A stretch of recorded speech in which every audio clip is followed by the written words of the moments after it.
Pour les scientifiques, il s'agit d'une mine de renseignements sur l'évolution du climat. La carotte de sédiments prélevés est très fragile. Une fois extraite du sol, elle doit tout de suite être refroidie à l'aide d'azote pour éviter qu'elle ne se désintègre pendant la remontée. Si cet échantillon arrive intact à la surface, il constituera une véritable vitrine sur le passé. Les strates de pollen permettent de savoir quel temps il faisait dans la région il y a plusieurs milliers d'années. Scientifiquement, qu'il y a bien eu dérèglement climatique.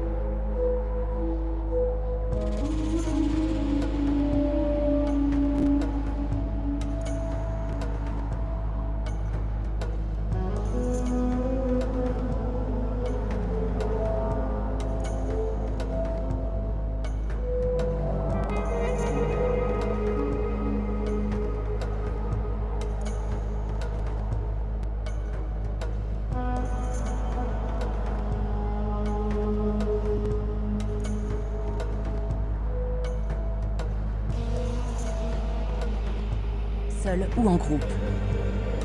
Toutes ces scènes datent de l'époque du déluge. Pendant que le reste du monde luttait pour sa survie, la vie battait son plein dans le Sahara. La région était alors peuplée d'hommes, mais aussi d'un grand nombre d'animaux à chasser, loups, antilopes, buffles, girafes et même des animaux marins. Ces représentations sont aussi précieuses que des témoignages visuels. Le plus grand désert du monde était alors une savane d'une grande diversité biologique. Le forage le plus profond fait 3768 mètres de profondeur et traverse des glaces qui ont jusqu'à 400 000 ans d'âge. Alors, quel intérêt? En fait, quand on analyse une carotte de glace, on peut voir les couches annuelles ici.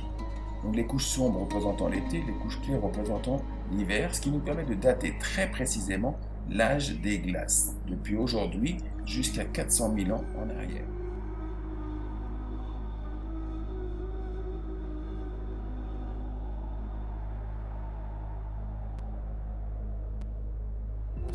Nous vous recevons pour une chaîne internet qui s'appelle Thinkerview. Nous sommes en direct. On vous reçoit dans le cadre de votre activité autour de la science, l'écologie, l'économie et même la politique pour vous, Pierre Laroutourou. On va commencer par Jean Jouzel.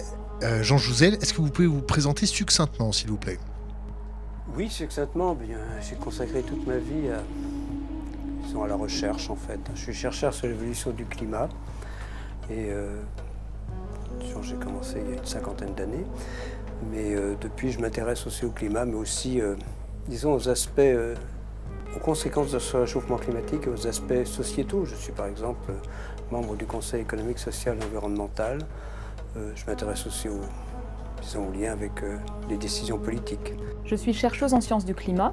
J'utilise des méthodes physiques pour connaître les variations passées du climat, et c'est cette curiosité qui m'a motivée à faire de la recherche. Ces connaissances permettent de comprendre comment le système climatique fonctionne. Quand l'atmosphère transporte de la vapeur d'eau, elle y laisse une signature. La proportion des molécules lourdes et légères de l'eau varie lors de chaque changement de phase, lors de l'évaporation et de la condensation, en fonction des conditions météorologiques. Dans les régions froides, ce signal isotopique lié au climat est préservé dans les couches successives de neige. Les arbres enregistrent aussi ce signal isotopique dans la cellulose de leur tronc. J'utilise des mesures isotopiques très précises, effectuées sur les anneaux de croissance des arbres et les carottes de glace du Tibet, du Groenland et de l'Antarctique. Ces mesures permettent de caractériser et quantifier les variations passées du climat et du cycle de l'eau. Je suis chargée de recherche à l'IGE, l'Institut des géosciences de l'environnement, qui est basé à Grenoble. Alors je suis paléoclimatologue, c'est-à-dire que j'étudie les variations du climat dans le passé.